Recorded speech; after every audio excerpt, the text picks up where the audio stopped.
Welcome back to Empowered and Out, the LGBTQ plus career coaching podcast, where we talk about what it really means to build a career that reflects all of who you are. Today, we're diving into the deep end of workplace inclusion with someone who knows how to navigate discomfort and turn it into transformation. Amelia J. Michael, they, them, is a gender inclusion speaker, trainer, and author of Gender Inclusion at Work, a guide to supporting transgender and non binary employees, clients, and colleagues. With a past life as an IT firm owner and a process consultant for law firms, Amelia brings a rare blend of tech savvy strategy and deep empathy to the inclusion space. Their new book is a one of a kind, choose your own adventure business guide, written for anyone ready to create real change, not just check a box. So, whether you're an HR professional, a team leader, or just someone who wants to do better,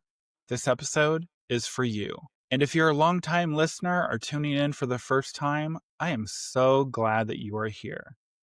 Amelia, welcome to Empowered and Out. I am so glad that you are here. Yes, me too, actually. Thank you so much for having me. You have a great voice.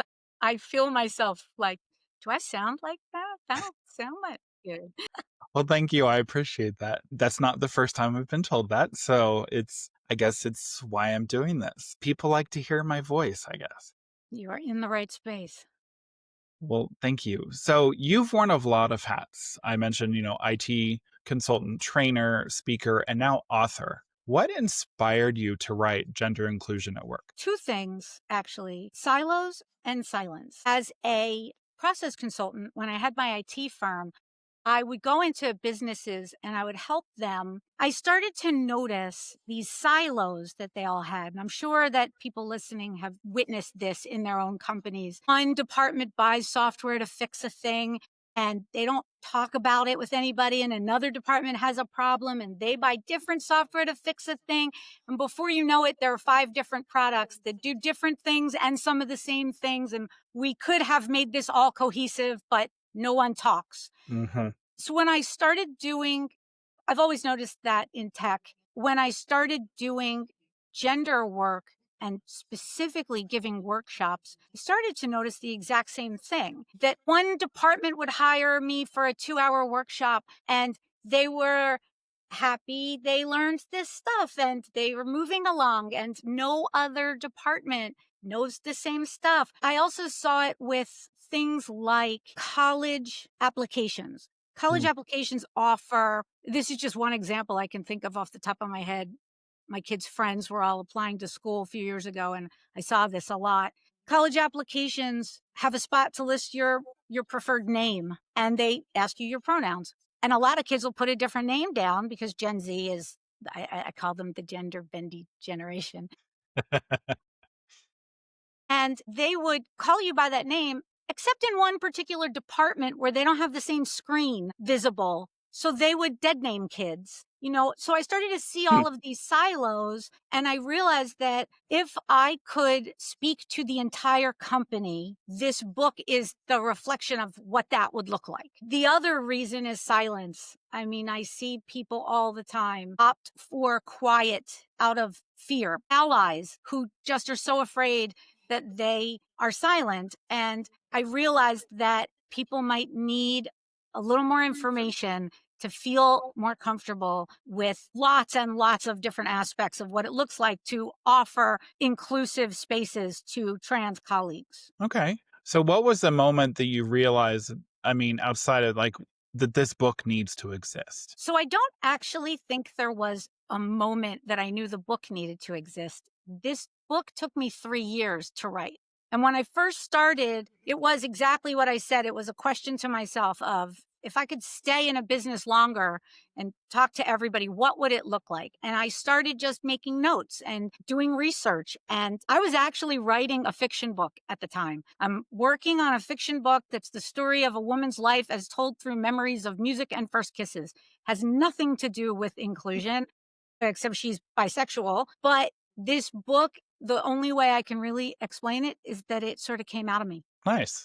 There's nothing wrong that it took, 3 years to write it, because I think sometimes I'm sure you wanted to make sure everything was right. You wanted to make sure, especially while you're writing it, to make sure that what you were going to be presenting and people could read mimicked in a way what you'd obviously been doing to these, separate departments, but overall for people to be able to get the full picture. And like you said, everyone could read it and not just those specific, like you said, like silos, those different groups of people. Yeah, I at first in the universe of imposter syndrome, which we were talking about earlier, I felt really bad. I see people put books out really quickly but it took me 3 years of research, and it is a very comprehensive, this is a complete approach to gender inclusion at work. And it has, I don't know, 2 or 300 citations. It's big. And Nice. effort. And I no longer feel weird about how long it took me or how much work I put into it or should I have done it this way or that way. It is a product of what needed to happen. And now that it's out, I absolutely feel that way because it's the timing is let's just say interesting. Yeah, I would say it's perfect timing. Yeah, now that it's out due to everything that's been going on. Yeah. Yeah. So you describe your book as a choose your own adventure book. Let me start. Yeah, choose your own adventure business book. I love that. Can you explain what that means in practice? I very much can. So the book is a little daunting when people first see it and the reaction I get from people when they first see it. It's a big book. It's I think 478 printed pages. However, it isn't really meant to be read cover to cover. If you're a business owner, sure, depending on who you are and what you do. But the book is structured like for Gen Xers.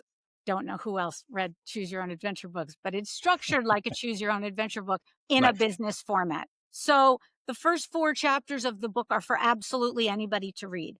They are fundamental information that you need to know terminology, why it matters, verbal, nonverbal communication strategies, do's and don'ts, all kinds of really practical information that you could read and learn from, regardless of it being a work thing. The next 10 chapters are by department. So there's a leadership, Mm. HR, sales, marketing, there's facilities, security, there's every department in a business. There's a legal department, which is also designed to be read by law firms. And it isn't necessarily, you could read the first 4 chapters and then jump to whatever chapter is the department you work in. The last chapter is case studies. It's just case studies of Mm. businesses that are implementing inclusive practices.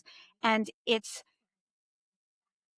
a pretty wide variety of business types, but also a variety of where they are in their process and how smoothly it's going. Because I tried to really present an honest look at and anybody who's tried to do this in their company at the 2 steps forward, 1 step back issue that happens when you're trying to implement something that's challenging. Mhm. So what I tell people to get started, I sometimes say when they see the book, I say, 2, 3, 4, and 15. Just read 2, 3, 4, and 15. If you really like numbers, read chapter 1. I don't like numbers. I don't want to not push my own book, but I hate numbers, so I stack them all in the front.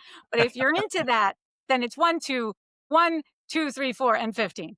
Nice. I loved, yes, because I'm a Gen Xer, I did love the Choose Your Adventure book. So, yes, shout out to Gen Xers, yes. But I love that because I love that you have said it so that someone who, yeah, like you said, um, HR, legal, whoever can go to what is covering for their group, their job, Right. so they can really see that. I love that it's like driven to those like specific groups because I feel that, and like facilities. Who would I mean? I don't know. I've the last few groups, companies that I've worked with, the facilities team is pretty amazing. But I also worked at a very diverse and inclusive company, so That's great. it does make a difference. I can't say Yeah, that for a good chunk of my working career, but I can definitely say that they definitely made a point to make sure that everyone was called by how they wanted to be called, like their names, everything that's awesome. across the board. So, what kind of feedback have you gotten from folks who've read your book so far? Actually, I got to be honest, I'm completely blown away by the feedback that I've gotten. It's been incredible. I've had a lot of people write to me. I get a lot of DMs in LinkedIn. I post every day on LinkedIn and on Facebook because again, Gen Xers. Yep. I post every day And on I see your content on LinkedIn, so I definitely know you're posting on LinkedIn every day. I get a lot of DMs from people who tell me their favorite part, their favorite thing, the thing they learned, the thing that meant the most to them. I get feedback about the author's note in the book. The book is very it's designed I wrote it exactly the way that I teach. It's very, very not judgmental. And so it's really just there to educate you, and there's no gatekeeping, and there's no judgment at all. But I needed a spot to write how I was really feeling about all of this, especially after, what's going on in the world. So I wrote an author's note that was pure emotion. And I get a lot of DMs about it, which is fascinating because I didn't even expect people to read it. The book's only just come out. It's only been out a few weeks. And for the first time, I got I think the coolest experience for me so far is I was on LinkedIn and I saw a post about a legal issue with your workplace, trans people, harassment. And the last two paragraphs of the post were about me and my book. And I didn't know this Wow. person. And I was so excited because I thought so far the only people who bought the book were people who knew me. That's awesome. That's really awesome to see that because I'm sure you probably never expected it, and especially someone you don't even know. And to have your book being referenced, like, I mean, I would be very flattered and humbled that I saw that in a post. It was incredible. It was also incredible that the way this person characterized the content was exactly what I wanted to convey, which I also really love. Somebody wrote an Amazon review for it, and they said something about this book isn't just about trans people. It's not just about supporting trans people. It's about opening your mind to a world where gender isn't so binary and so fixed, and unlearning the things that we all grew up learning. And I was so I was I was like, yes, that's exactly yes. Okay, now I mean, I'm definitely gonna have to get this book because well, I already told you what you had sent me, like that for that first chapter. I was like, this is amazing. This is what we need. This is what I feel that we needed just because of so much expansion Yeah. of I mean, I feel like when you and I were younger, like there was like LGBT, like there was LGB, there wasn't the T. And so then we add the T into, and now T should have subsets. Like there's so much that falls There's so on there. many umbrellas, aren't Yeah. there? There are just tons of umbrellas of concepts and things. In the book, I talk about everyone uses the expression gender as a spectrum. You saw this in that chapter. Yeah. Really, it's a galaxy. It's a constellation. We are made up of so many things, and we've oversimplified. And a huge part of it is because we got terrible information growing up. Oh, yeah. We got very, very bad information about trans people. I don't want to say we got bad information about biology. We got dumbed down information about biology, and now there is so much more. But we got terrible information in media. Hmm. If anybody who listens to this is interested, there's a documentary called Disclosure that details. It's on Netflix. Details the terrible treatment of trans people through movies and media. And whether you were trans or not, growing up having that be all you saw, it's one of the reasons why I talk so much about unlearning, because Hmm. in order to learn this stuff, you really have to be able to see what you've been holding on to that is just flat out wrong. I like that. Yeah, note when I'm listening to the post production of this, I'm going to have to go and watch that. So, you mentioned rewriting the book after it was essentially done because of shifts in our current political climate. That powerful. What changed and why did it feel so urgent? I mean, I probably might know a little bit of the answer. Yeah. You can guess a big chunk of this. I was very selective with my publisher because I published the book through a publisher named Publish Your Purpose, and they are a small hybrid publisher, an indie publisher, and I went with them very specifically because I'd finished the book. The elections hadn't come up yet. We didn't know who was running for president yet. And then while I was searching for a publisher, we learned who was running for president. And so my question to every publisher was, how fast can you get this book out? And what happens if he wins? And I'm going to just skip his name right now, but What happens if he wins? Voldemort. Let's just go with that. And Jen at Publish Your Purpose she was so great. She said, "You will fast track your book and we have a plan. Here's what we'll do." And sure enough, I want to say the unexpected happened, but I suppose really we knew what was going to happen. Anybody who read Project 2025 knew what was going to happen, but Yeah.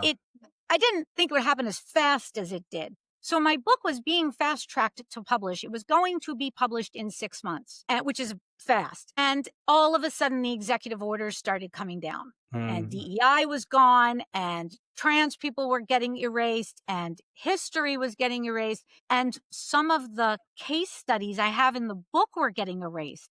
So, just as an example, I have a case study about TSA Mm. Mhm. and the things that TSA was doing to get better and better and better with trans travelers. They had a website dedicated to it. They were working on different biometric scanners they were starting to implement. Oh, wow. It was actually incredible. That's There was really a yeah, lot that's very going on. incredible. Yeah. They deleted that website completely. And at first, I was freaking out. Like, my book is about to come out, and honestly, it's going to be completely tone deaf when it comes out because nothing is going to be there anymore. I realized the advantage that I had is because I had done all of these case studies on all of these people and all of these websites. I actually had them all. I had archived them because Beautiful. I found old Nice. versions of the sites that were still accessible, and I archived them. And even in the citations, I include the archived site because you can see that the new site doesn't have it. Yeah.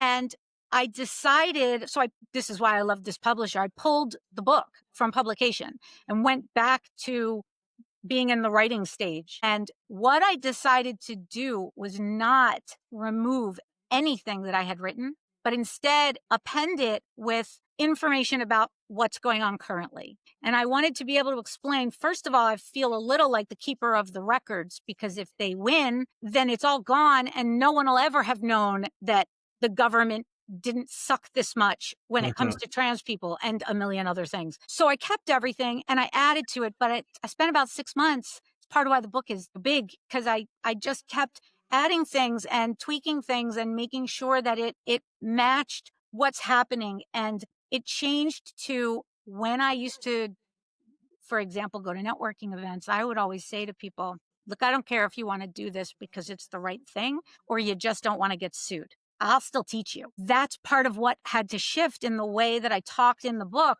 because if you don't want to get sued, you'll just comply and you don't care and it doesn't Mhm. matter. And while I truly believe it does, and it will again, I had to change the tone of the book, and a lot of it is about just basic dignity. It doesn't matter what's going on in the world for you to be kind to every employee and colleague in your business. So So true. Yeah. Yeah, no, I agree with you. Yeah, and it's funny because I had a follow-up question to ask what pushed you to take action, but obviously you discussed that, and obviously we know. we know. We know. Unfortunately, we know. Yeah. And it's But that's happening now great. everywhere. It's happening. The UK is falling fast. Yeah, I've had, as you know, like, as you like, with all the people that reached out to to jump to join me on my podcast, I've had quite a significant of guests from the UK, and it's been very interesting to chat.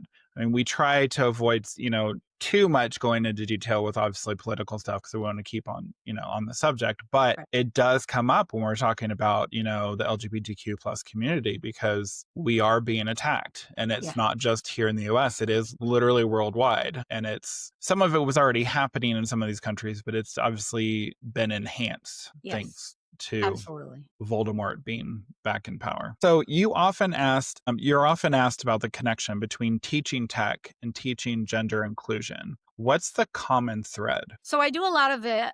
That's a great question, by the way. And I get asked this a lot. I do a lot of tech training. I do tech training for lawyers. And I also do tech and gender consulting work. For example, I create templates that are I don't actually like to call it gender neutral. I call it gender accurate because gender neutral freaks people out. And it sounds like I'm going to call you a person and not call you a man, even though I know you identify as a man.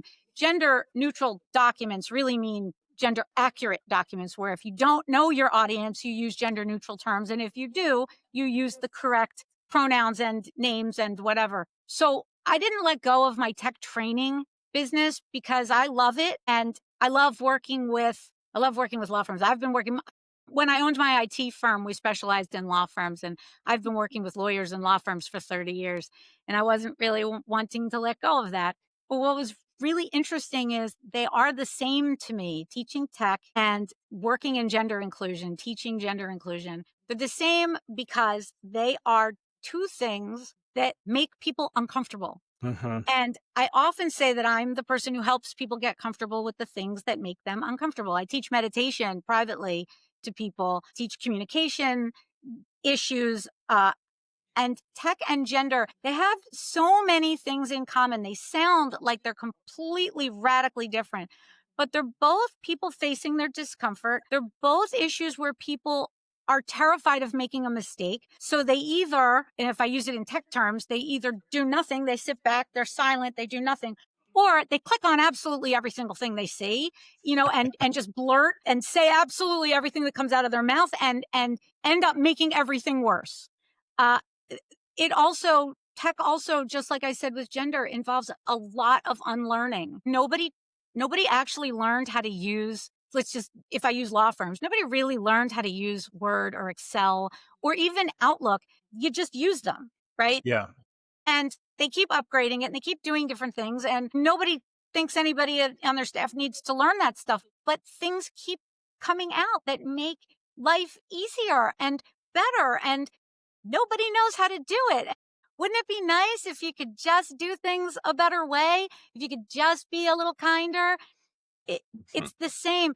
It's also the same in that if you've ever seen anybody get angry with technology or uncomfortable with technology, people blame the thing instead of looking inward at their own discomfort. The same thing with both.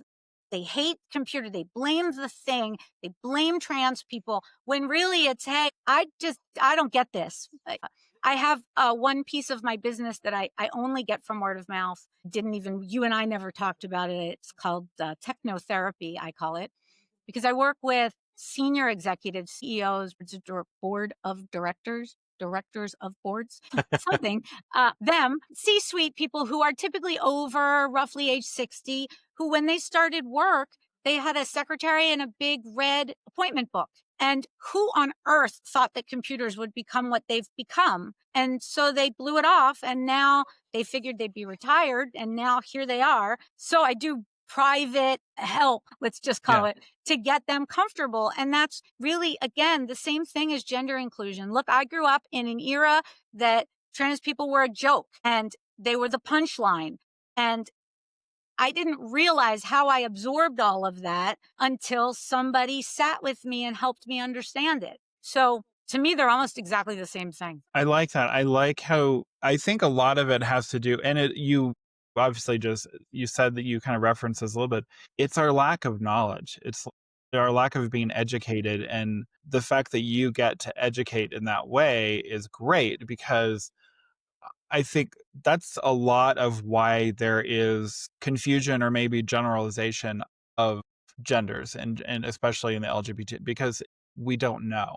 And I will admit that's why, I mean, I'll reference it again. Like the terminology section is great because you're sitting there, okay, that makes sense. That makes sense now. And honestly, our lack of education is not due, I think it's just because we just didn't know, but we also didn't, I would say, I wouldn't say we were afraid to ask, but we were afraid, in some ways, maybe we were afraid to ask because I don't know, we were going to learn something new. But I feel for me, I feel that I've gotten a lot more educated because of just even with the trans community, because I've gotten to know more trans people. And that Yes. is how it's helped me learn. And one, especially with this podcast, have multiple trans people coming on. I'm very excited because, and I'm like a kid in a candy shop because I'm getting to bring on people that I know the bigger picture of my audience may not know. Right. That, they don't know that much about someone who is a part of the trans community. And I want to educate just as much as teaching gender inclusion. Of course, it's educating. You're educating them. So you bring up such a great point, and I often say that it's easy. I say this all the time. It's easy to be kind when the other person is just like you. But it's okay if kindness requires a certain amount of education. That's not wrong. That's perfect. What you're saying about people just not knowing, it's not just, first off, they don't ask because they don't know anybody to ask, That right? is true as well. Yeah, for And sure. they see commercials and they saw all of those ads, that $20 million in ads, and they just get some information that makes them afraid to ask anybody, but who would they ask? The Hmm. other piece is sometimes if there is a trans person in your life, you don't necessarily want to burden them with all of your questions. It's not their job to be your educator. And sometimes that's really hard. A lot of trans people don't want the onus on them to have to explain it. And a lot of people will say, well, just go Google it. And another reason why I wrote the book is I don't really want everybody to go Google it. I understand why people say that, and I don't fault them for it. There's a lot of bad information, and I Yeah. would much prefer people ask me. I am that trans person that anybody can ask anything to, because I will even explain to you if maybe that's not a question you want to ask other people. And here's why, you know, Yeah. uh, and that happens. But you're right. It was not a small population. I mean, we are a small population in the universe of humans, but Right. we've Yeah. Yeah. always been here. But Hmm. first off, we were quiet. And I compare being out and trans to being left-handed, right? Left-handed people used to be shunned and beat. And so who would tell you if they were left-handed, right? So now a huge shift, I think, is Gen Z. A huge shift is our children are, I call them the gender bendy generation, because they are not having any part of the ways that we grew up. They are gonna be who they are, and they are out, and they're going to experiment with labels. And they are coming into the workforce over the next 15 years. So if you Get want, ready. yeah, they're already here, but if they're the next 15 years are going to be Gen Z hires. So if you have a business and you are planning on hiring people over the next 15 years, you kind of have to figure this stuff out now. Yeah, for sure. And I think as well as you, like you mentioned, like you want to ask questions, but you don't, I think some people don't realize how to ask a question that unfortunately might seem insulting. Right. And Right. I think one of the most powerful things that I've gotten is in a Bible study that I used to be in at the church that I used to attend. We don't attend due to stuff that happened, but one of the people in our Bible study is trans non-binary, and we actually had one time where we got to meet and they went over terminology. They went and explained, and they said, you can literally ask anything. This is an open space. Ask whatever you want to ask. Right. And even just after they shared, I was like, okay, this is amazing, but why couldn't we have recorded this? Because my brain is like bulging at the seams because of Yeah. so much information I learned. And I think with your book, it's going to be very helpful to really get that knowledge and that education that employees and just C-level executive, whoever, need to hear, and to gain that knowledge to use that in the workplace, especially. I am at the end of the book, there's a QR code and it says that keep the conversation going. And I'm building a space right now for people who read the book and get to the end of the book to be able to ask me questions, because I do the same thing when I give a workshop.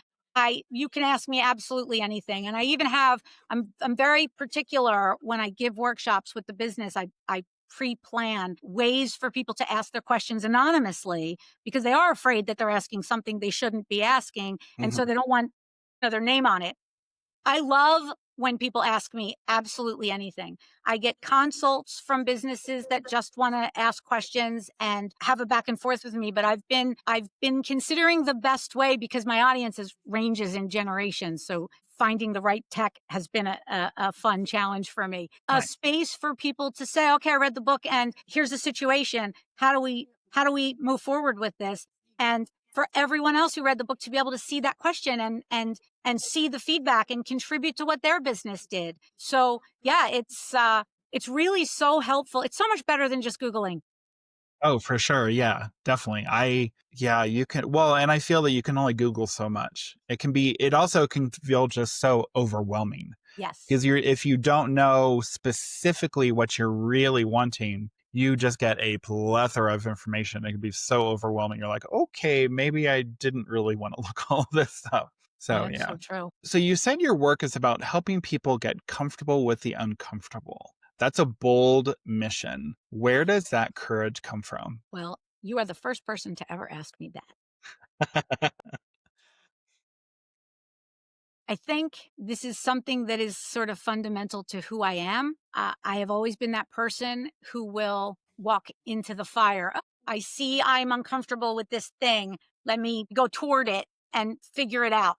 And the advantage of having done that for decades now is that I can trust that I'm going to come out on in a better place. Where when you first start doing that, you have no idea.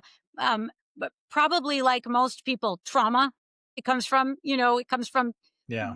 trauma that you get two choices. Your two choices are to look at yourself and self-reflect and figure out through whatever means with whoever's help to work through what that thing is, or you can turn it all outward and blame everyone else and not make forward progress. This has been a giant piece of who I am. Also, in the early 90s, I'm going to date myself here, but I was a rape crisis counselor Mm. and I worked out of an ER. I volunteered in an ER with Women Organized Against Rape at the time. And I worked in an inner city hospital. And if you weren't bleeding, you didn't have trauma for them.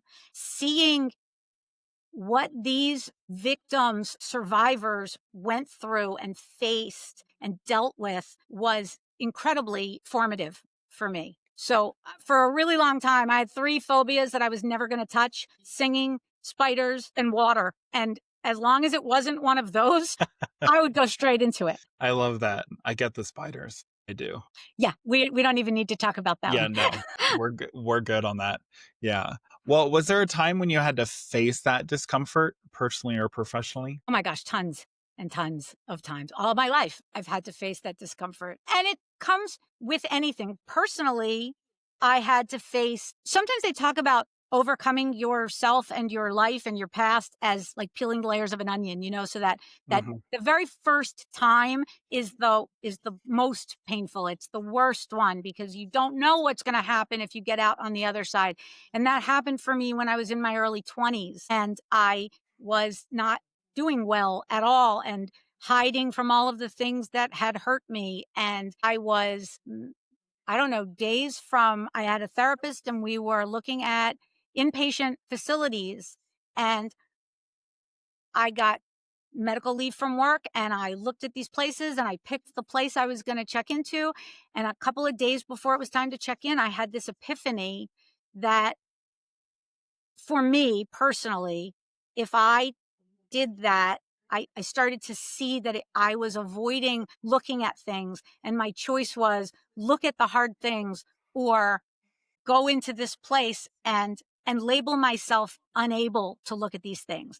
That doesn't mean that going into a place equates to that. Mhm. I just knew that for me, that was my form of hiding. And because it happened when I was so young and I had this really big breakthrough, I have still had all kinds of things come up in life, as does everyone. But, now 3 decades later, it becomes more of all right, well, this is awful to look at, but I know, I know it's going to get better if I look at it. So, even professionally, when there are jobs that scare me, Mhm. I take the jobs that make me the most nervous. I think it's what helps us become stronger. Absolutely. If we But a lot don't, of people don't. yeah, it's true. It's funny that we're gonna so, I mean, for me, doing this, like, I was so scared to do a podcast initially. I had friends telling me, "Oh, you should do a podcast. Oh, you should do a podcast." I'm like, "Why? Why? No one's gonna listen. No one's wants to." Now, I will admit, this podcast, I knew it was right. The timing was right. I knew the community that I was speaking to. I have many people have asked, "Oh, who do you know who your audience is?" And I'm like, Well, if you consider that the bulk of my content has been focused on the LGBTQ plus community, I'm pretty sure well, I wouldn't say sure. I'm very confident that the bulk of my audience is LGBTQ plus. Yeah. Now, for those who aren't, thank you for listening. First off, thank you for educating yourselves because I've had some amazing guests. I'm going to still continue to have amazing guests. My mind is blown on the guests that are coming onto the podcast. So, yeah, I think that if I didn't want to have a message to get out there, I wouldn't be doing it and I would probably be sitting at, a 9 to 5 job. I mean, on top of that, I'm a coach. And so I wouldn't be doing what I'm doing. And I know that this was what I wanted to do. This is what was going to give me that confidence to get out there and to help people. And that's the end goal. It's incredible. I'm always so impressed with people who have a podcast. I've heard the "you should have a podcast, you should have a podcast." I'd rather be on them and talk to people that aren't me. Yeah. But I am fascinated with the what goes into it, you know? It's gotta be so, so much. It's so much behind the scenes too. Nobody sees everything that you do to make this effortless video or audio or whatever, you know? And even just someone told me once the worst part of podcasting is finding guests. They said it's just which I have no idea, but It's definitely, I mean, well, in my case, it was not hard. I am right. still blown away. But yeah, initially it was a little hard. I did reach out, like you said, even with your book, the people who first got your book were people that knew you. When the very first, my first guests were all people that I knew. Yeah. And so I'm like, please come on. Please come on. I want to interview people. But, it to me, it's just, I don't know. It doesn't seem like, I mean, yes, it's so much work, but I will admit, I also love being in where you are, being a guest. I was very nervous the first time I was a guest on a podcast. I was like, oh my gosh, what am I going to do? And then knowing that I didn't have to worry about anything after that podcast, when after we got done recording, I was like, oh, I need to be on more. I need to be on more because That's a this great was point. so simple. Like you and I chatted before, like there's do music, there's intro, there's so Yeah, much more that goes into a recording of a podcast that, yeah, you don't really think too much of it if you're like the guest on it. But right. and yes, it is a lot of work, but if it's something that I love, and I think this is important with anyone. If you love what you're doing, it doesn't feel like work anyways. Right, and So, look, had you not faced that nervousness and faced that fear, and some people can just face a fear and do the thing, and some people need to really look at what it is that they're afraid of and how can they get through it. And when I do some coaching work with people around their discomfort, we talk a lot about that, you know. mhm. Could you imagine if you didn't do this, like where you'd be? It's incredible. Yeah. Well, speaking of afraid to do something, one of your stories stood out, the phobia of singing that turned you into becoming the lead singer of a band. Because you already mentioned you had a phobia of singing. So, can you walk us through how that even happened? Yes, I can. So I did mention that I had 3, water, singing in public, and the other one that we don't need to talk about, and clearly you can see I'm not over that one. I was 48 years old the first time I ever sang in public, and my daughter made me do it. So here's the story. How I became the accidental lead singer of a band by Amelia J. When I was so I have always been I have been singing all my life, every single day of my life. I would rather sing than breathe. In my perfect universe, I would write, speak, and sing, except I couldn't sing in front of a living soul and never did. I even told people that I couldn't carry a tune. All my life, I told that story. Even though you could. Oh, yeah, I know how to sing. Clearly, if you're listening.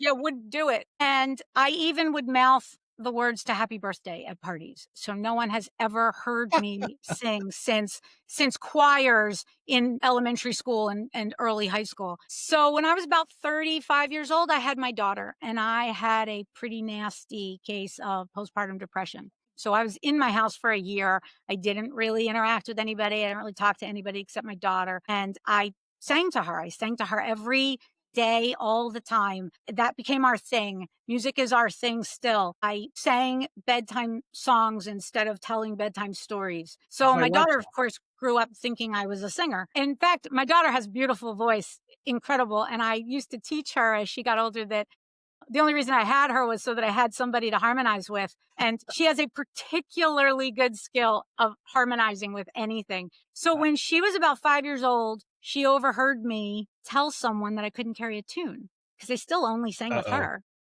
In that age, she I got the probably "Why did you lie, mommy?" So I used it as a teaching moment to explain what a phobia is and that this is private and just between us. And I don't sing in front of other people and I don't even like them to know that I can. About a week later, I came home from work and my daughter had lined up all of her stuffed animals in an audience with a microphone in front of it. And it was the cutest thing I ever saw. I'm like, "What is this?" She said, "Mommy, I am going to help you face your fears." And I love this kid so much. I'm a single parent with an only child. We are very, very close. It was precious, but it is never going to happen. But sure, I'll sing in front of the stuffies. So now fast forward to when she was 10 years old and it was time to arrange her bat mitzvah. So for anyone who's listening who is not familiar, bat mitzvahs happen when you're 12 or 13 years old. And they are a little bit in the US, they're a little like weddings because you have to book it 2 to 3 years ahead of time. And in the town I lived in, we had to book it 3 years ahead. So at 10 years old, I had to book her bat mitzvah. And like every kid, she didn't want to do it. "Well, I don't want to do it. You can't make me do it." And I said, "I don't really want to make you do it, but you're the only child of an only child, and I don't want to kill your grandmother either. So we have to do it." And she said, right then, she said, "Okay, I'll make you a deal." oh, no. Right? Every time you hear that. "I will do anything you ask of me. Every single thing. I will not complain once. If you sing one song to me at the party," and she was so specific, "no Wow. backup singers, just you. I have to be able to hear you." And I said, "Sure," because she's 10. This is Yeah. 3 years away. And I'm thinking, surely at 10 you still have object impermanence. She'll forget, and we never talked about it again. And it was somewhere around 6 or 8 months before the bat mitzvah, and we were having dinner together, and my daughter looked at me and said, "So, did you pick a song?" And I said, "I'm sorry?" She said, "Did you pick a song? Because I didn't forget, and I've been doing every single thing that you've asked of me." And damn it, everything in me sunk because I really couldn't explain to her that this is the one thing. It is the one thing for all of the talk I say about going into that fire. It is the one thing I wanted to do more than anything. And the one thing I absolutely would not do. And now I'm stuck. So I, I, I tried some things. I went to a weekend workshop, which was a story all in itself of this workshop of people who have issues with singing. I was the only one who was petrified, but a lot of people that don't sing. I realized, I mean, I can't do this. I don't know what I'm going to do. And I was freaking out all the time. And one of my closest friends said to me, "I love you. It's time to tell your daughter that you can't do it. You're going to lose the whole night. You're going to not have any fun. You're going to miss out on everything. You're going to torture yourself for the next 6 months. It's time to tell her you can't do it." And that was the thing that snapped inside me. And maybe sometimes it wasn't looking inward, it was looking at her. Mhm.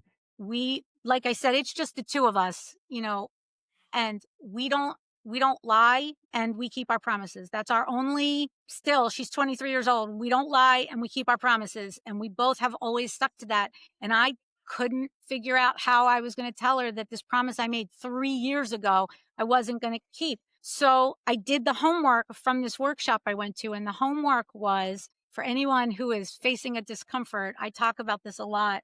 The homework was say yes to every single thing that comes down the pike to you about singing. Somebody asks, "Can anybody in this room sing?" Raise your hand. If somebody says, "I'm looking for a whatever," say yes. And so I did. And somebody in my yoga class said, "Does anybody know how to sing? I'm looking for a singer for some open mic nights. I play the guitar." And I very reluctantly was like, "Yeah, yes, And I went to a couple of open mics and the first one with my coat on and my hands in my pockets. And when the song was over, I literally ran out the door, but I kept trying. I did a few. I had a friend help me pick a song. And in 2015, on her birthday at her party, I had one guitar player and I sang a song in front of everyone. And there's a very funny picture that I have. The DJs at the party they put me at a mic and they put her in a chair a across from me, which was great because it's a lot easier for me to sing when I'm looking at her. But every single one of my closest friends, all the kids were gathered around and everybody's sitting and people are at their tables. But my closest friends got behind her and stood in a row facing me to give me support.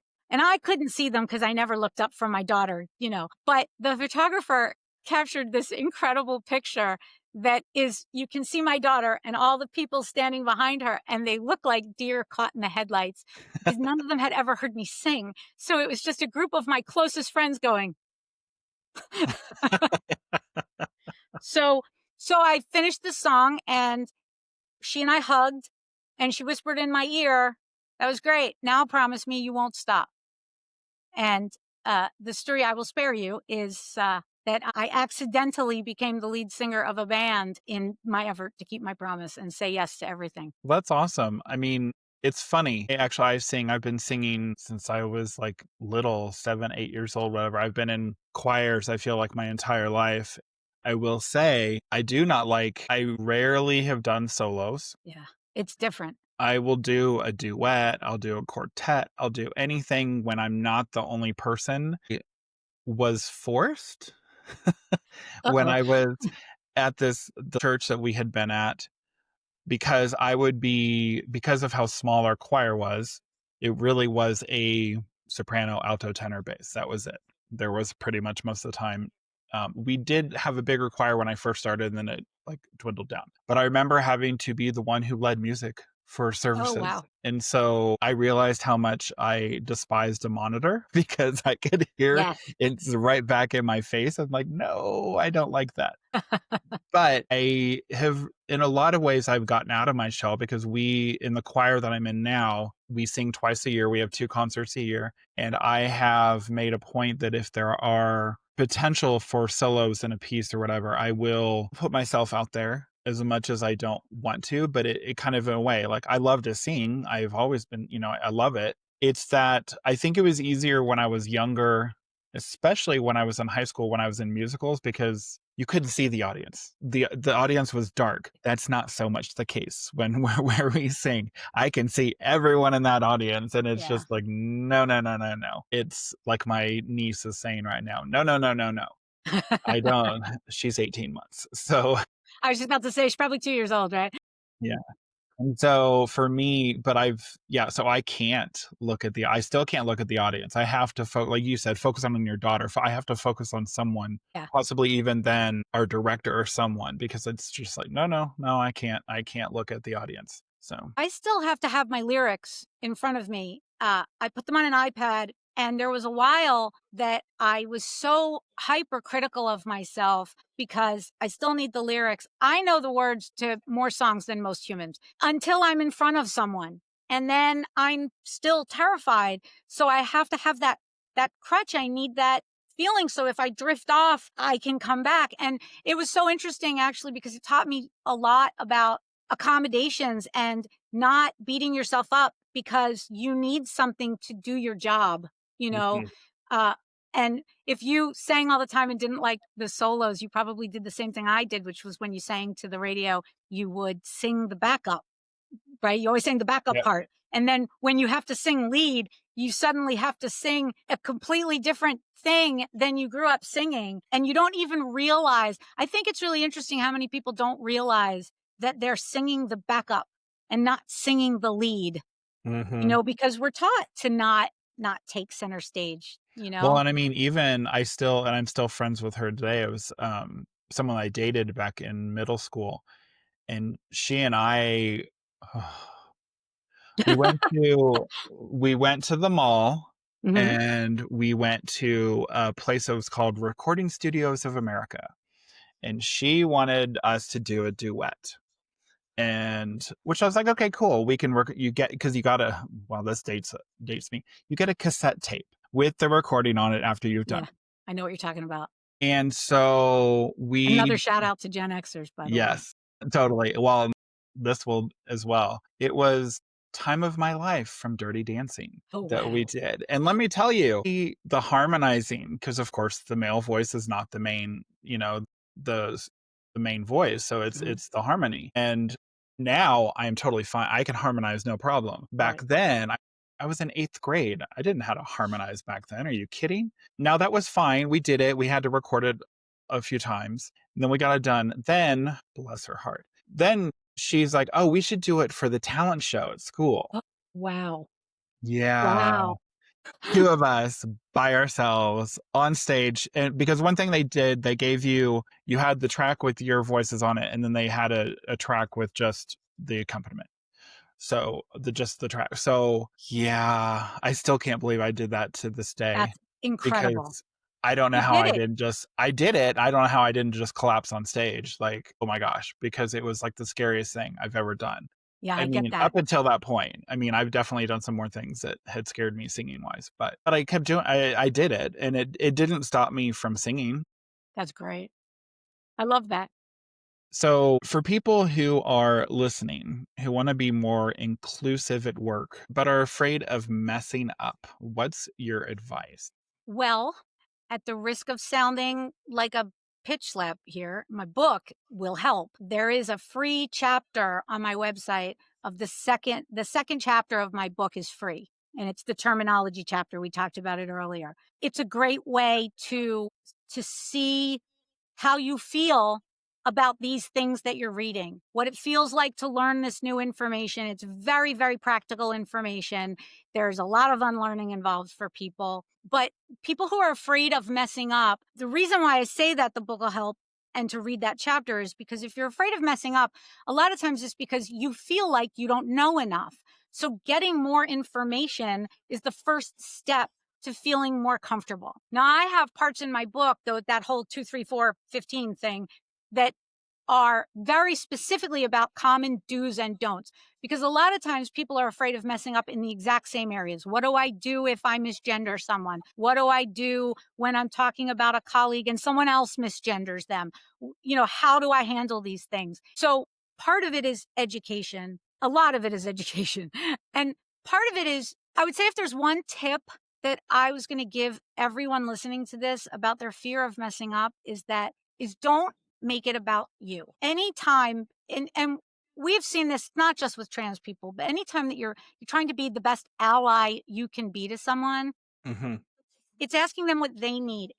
It's not, you know, over apologizing to the point that now this person has to make you feel better because, now it's become about you. So if you're afraid of messing up, always keep in your mind that this isn't about you. This is about them. And so that fear of messing up sometimes is a little bit easier when like, okay, we're all going to mess up. It's not my dad used to ride a motorcycle and he always used to say to me, "It's not a if you crash, it's a when you crash." And I'll say the same thing. It's not an if you mess up, it's a when you mess up. mhm, I am non-binary and I mess up on people's pronouns sometimes because I'm thinking about something else and I say the wrong pronoun. It's about how you handle that mistake. And that's really the best thing I can offer somebody about messing up in general in anything in life is stop and pause and mhm. don't blurt the first thing that you're thinking or turn it outward because that's our biggest fear. And that's how we overcompensate for that fear. Know that you're going to mess up. 100%. You are going to mess up. Learning how to handle those mistakes. I post almost every day on LinkedIn about inclusion and things that people should and shouldn't know or do, and say to the person, I don't know what the best way is to handle this situation I found myself in. That's totally valid. It's great advice because I feel that number 1, like, we're not perfect. We're gonna mess up. I think what you posting like, we chatted earlier about you're trying to, like, to get your book out there. I don't know where to get it, and I think what I've learned from doing this podcast and just even with coaching in general, you take the action. You take the messy action, even if it's not great looking, it may not sound great, but as long as there's improvement, Yeah. it's going to help, and you're going to get that confidence. And messing up with inclusivity, I mean, oh my gosh, I've done the same thing. I've messed up on pronouns, and I feel horrible when I do it, but then I realize it's not about me. And that, I mean, not to my own horn with this podcast, but that's what it's not about me. It's Right. about me sharing these voices. It's about me sharing the experts, the authors, like having this book and everyone else in between, just because the voices need to be heard. The information needs to be put out there. And I don't feel like there's been too many podcasts that I've heard so far that go to this level. And I'm just doing it just because I feel, for me, I want the voices out there. I want it to be, and I know that messing up is, you can feel embarrassed, and going back to even the singing aspect, do you know how many times my voice has cracked when I've done it? Like, oh my goodness gracious. And I'm Yeah. like, how old am I? I'm not a teenager anymore. I'm not going through puberty, and yet my voice cracked, and I'm 50. Well, I'm 51 It's the now, but monitor, right? yes. When you hear yourself sometimes, that Oh messes me up gosh. every time. Yeah. I think the other thing is when it's not about you, when you realize that it's not about protecting your ego. Our egos, like you said about the podcast, part of why I think that sometimes podcasters start out where in this great space where it's not about them, and lots of things, yoga teachers, same thing, like, and then you reach a point where your ego gets the better of you and Hmm. now it is about you, and the quality lowers because it is actually not about you. And it's the same thing with inclusion and with messing up. When you realize that it's not about you, when you truly realize that, you can start to hear what you said from their perspective in a different way. So for example, if you misgender someone, one of the first inclinations for someone to do is in their head, they're going, "Oh my god, I can't believe I just did that. Damn it, damn it, damn it. I'm just going to keep going. Just keep going." And you're still talking and they might not have noticed. Maybe they didn't notice. I'm just going to be quiet. And I will tell you, trans people are not a monolith for sure. And I do not speak for all trans people almost all of the time, but I will speak for trans people here and tell you that we always notice. Always. We always notice. And when you're quiet, even though you are quiet for a lovely reason, you just want to keep going, we think you didn't know that you did it or that you don't care. Mm, So, but because you're so busy thinking about how bad you feel, you're not thinking about that. So, what is the better kind of messing up is fine. You say the wrong pronoun, but then just say sorry. Repeat right from that spot with the right pronoun and keep going. Just keep going. But but that one little moment that you acknowledged is for us. Now you're saying, "Oh, I get that what I just did is about you and not about me." And so now we all can feel better. I love that. That's very, very good advice. I like Well, that. thank you. All right, we're going to change pace now.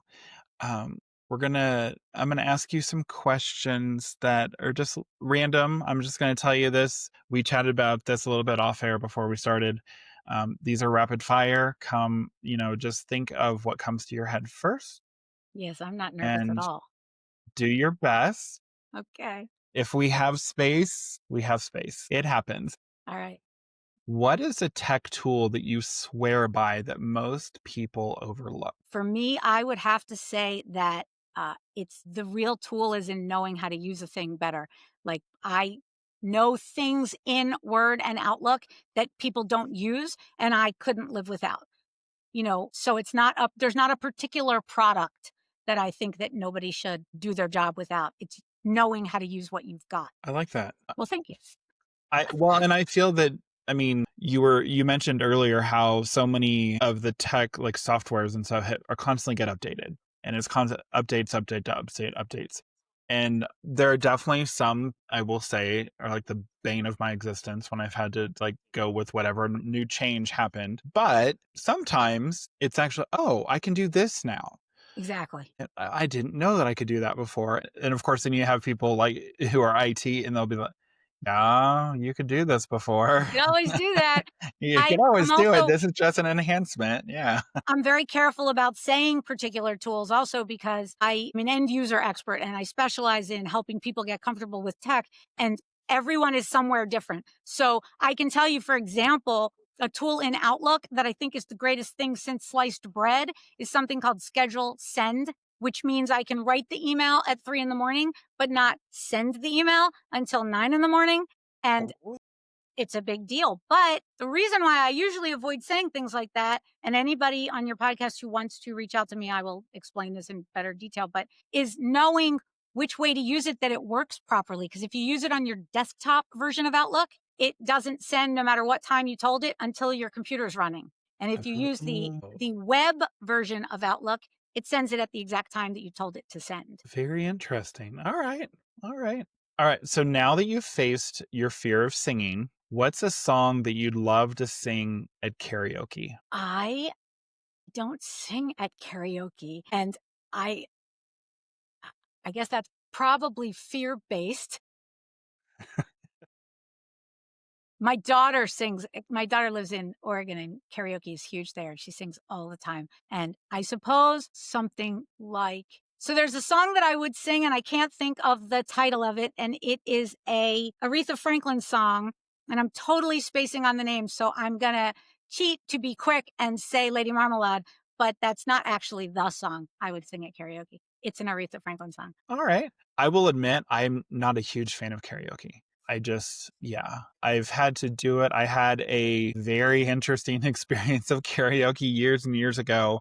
Actually, when I first came out, I was at a gay bar and I got pulled up on stage and thankfully I knew the song Oh, because I yeah. would have been so petrified had I not known the song. But yeah, I had to sing Friends in Low Places by Garth Brooks. And thankfully, I knew the song. Now, unfortunately, being a tenor, I don't have the range to go low. I do now. Right. I think that's part of age that I can go lower, even though I can still go It high. is, actually. But yeah, I, I'm pretty sure that I was like that color of red, like the entire time I was singing. Oh, sorry, folks who aren't watching this the top of my microphone above my head that is like red, red, red. I am 100% sure I was like beet red when I was singing, but so flattering when I got off the stage. Now I don't know if they were just hitting on me or what, but I was told, "Oh my gosh, you have a really good voice," and I was like, "Thank you."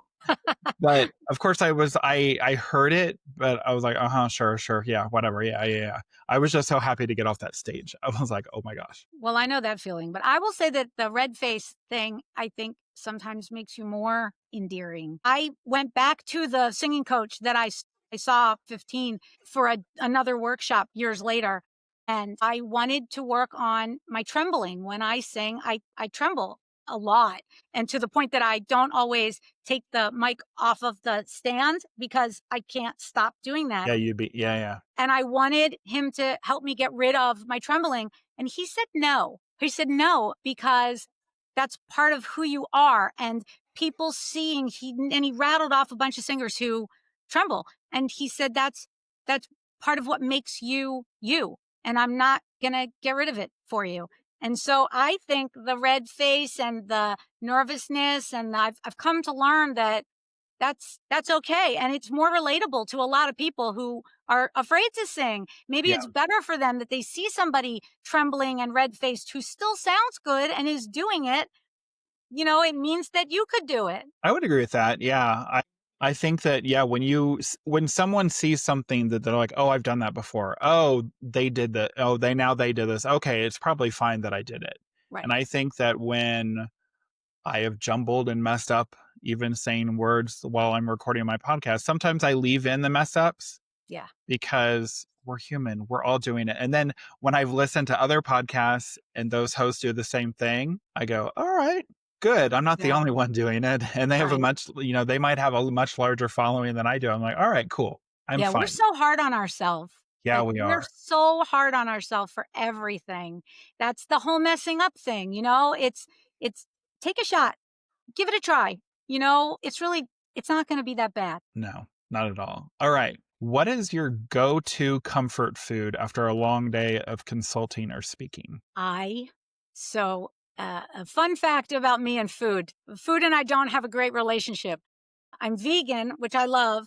I don't eat any processed foods, and I have like an ingredient house. Fruit is my very favorite thing, but my guiltiest pleasure of all things is macaroni and cheese. And since I can no longer eat Kraft macaroni and cheese out of the box, which if you are listening and you do not think that that is the best mac and cheese that there is, you are just wrong. I am sorry to be the one to tell you, but it is true. I agree. I had to figure out how to make my own mac and cheese with pasta that isn't made of wheat and with cheese sauce that I make from carrots and nutritional yeast and spices.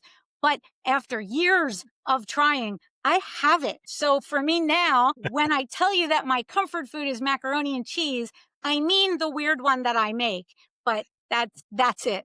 I love that. That's actually I love that. Well, I mean, being vegan, of course, you had to go to a different you had to make the alternative, but that's good. That's a good Yeah, that you can still have that as a comfort food that I mean, you're right. Kraft mac and cheese is it's the bomb. there's something in there. I know. I know. There It's has to magic in a be. box. That's All right, so last question. If your book had a theme song, what would it be and why? I love music more than anything in the world, and I am gonna answer this slightly differently because then it's another story, but I won't go into, but my company, my tech and gender consulting company is named Icotech. It's named after the song Ico Ico. Oh, nice. Okay, And yeah, yeah. I collect versions of that song, versions in other languages. I have like 98 versions of that song now, and I carry them with me all the time. And love that song because it is impossible to not smile when that song comes on. And so I would say that my book falls under the same principle as my company and so many things about me that it would be Aiko Aiko because sometimes you just need to smile. 100%, yes, I agree. I feel like I'm gonna get, like, laugh or smile lines more while I'm doing these podcast episodes because I keep smiling because you and others have given so much great advice and said so many funny things and fun things. I've laughed quite a bit, but we know laughter is the best medicine. That's the truth. So, Amelia, what key piece of advice or actionable tip could you leave overall our listeners today? You gave a tip earlier about whatever we talked about. Yeah, I know. About messing up. About Thank you. I was messing up. yes. But overall, what would you sorry, audience, I was cheating going back through my script. Overall, I would say right now in the world, don't be silent. That would be my one tip. If there was one thing that you listen to this podcast or you watch this podcast and you walk away with is to not be silent. If you see someone that is saying something that you don't agree with or disparaging someone or and I would say that with absolutely everything. You know, silence is the single worst, most dangerous thing in our existence. As queer people, as part of this community, silence for anyone in the LGBTQ community, for Black people, for Brown people, for absolutely anybody that's in a marginalized group, silence is killing people. Mhm. So that's my absolute only takeaway. Even if you say the wrong thing, you'll get better. Say something. Saying nothing, they talk about silence is complicity, and we're seeing all of these businesses that are complying early, and Yeah. it's excruciating to watch. So if you see something, speak up. Say something. Call your rep. Do anything, but don't be silent. I love that advice. Excuse me. It right after the election, I'm kind of going along with that, speaking so many people that I knew went silent the day after the election. And I'm like, especially LGBTQ plus people, I'm like, what are you doing? This is what they want. This is what they want for you to do is to be silent. No, you need to speak. You need to have a voice. And it's Right. interesting because September last year is when I was contemplating the podcast, and I had a friend's son who hopefully, knock on wood, I'll be able to get here on the podcast because he's a huge ally, and I thank him for giving me the push to do the podcast. But yeah, so many people were silent, and it drove me insane. And Yeah. it's like, what are you doing? What are you doing? What are you doing? You have to speak up. You have to be sharing. Like you said, if something is bothering you, reach out to your representative, reach out to, say what you can, go to the peaceful protests that have been happening all over the country. Do something that you can't be silent. You need to educate yourself, make sure you're in the know, but also speak up to the people that are being negative about. And the negativity, of course, as we know, could come from not being educated in the right, being educated. But if you just sit there and sit back, it's more dangerous now to sit back and not and be silent than it is to speak up. Yeah. So I will say, don't do anything that doesn't make you feel safe. Right. Of course. If you're being an ally, when I say don't be silent, it is not you do not need to educate everyone. Not everybody can do that. Not everyone is comfortable doing that. When I say don't be silent, even saying I disagree with that out loud to whoever says the thing. Somebody makes an inappropriate joke at work, that is inappropriate. That is not being silent. You don't have to teach them why. You don't have to do anything else. But the thing that you might not realize is if you're in that meeting and you say the thing, you say, I disagree with that, or that is inappropriate, you will absolutely see people nodding. And then someone else will say something, and someone else will say something because they were all quiet because nobody was that first person to say they disagree. So you don't have to inflate what it means to not be silent. It doesn't have to be a dissertation. Just don't, when you're quiet, everybody thinks you agree. And I will add, Mm, if there was only one tip that I gave to trans people is is protect yourself, stay 100%. safe, and do what you can to find joy because they're trying to make us hate ourselves and think we don't deserve to be here. And every single day I wake up and I still have they them pronouns. I'm still non-binary. I'm still pansexual. Nobody's going to change that. And it doesn't mean you're not going to have the worst moments ever sometimes, but that joy, not letting them let you think that you're less that's all they're trying to do. Separate advice for, when you're being erased, what to do when you're being erased. I should write like a little handbook. Well, Amelia, thank you so much for not just joining us, but showing us what it looks like to move through discomfort with curiosity and intention. Thank you so much for having me on. I really appreciate it. You were a lot of fun too. This was great. Well, so listeners, if today's conversation made you think or squirm a little, it's probably a good thing. Inclusion isn't about being perfect, it's about being willing. You can find Amelia on LinkedIn at Amelia J. Michael, and you can grab their book, Gender Inclusion at Work, at ameliajmichael.com or anywhere you buy books. There's even a free chapter, as we have discussed, on terminology if you want to start learning today. And if your workplace needs a speaker, trainer, or resource, they are ready. So until next time, stay empowered, stay out, and keep building the life and career that reflects all of who you are and includes all of who everyone else is too.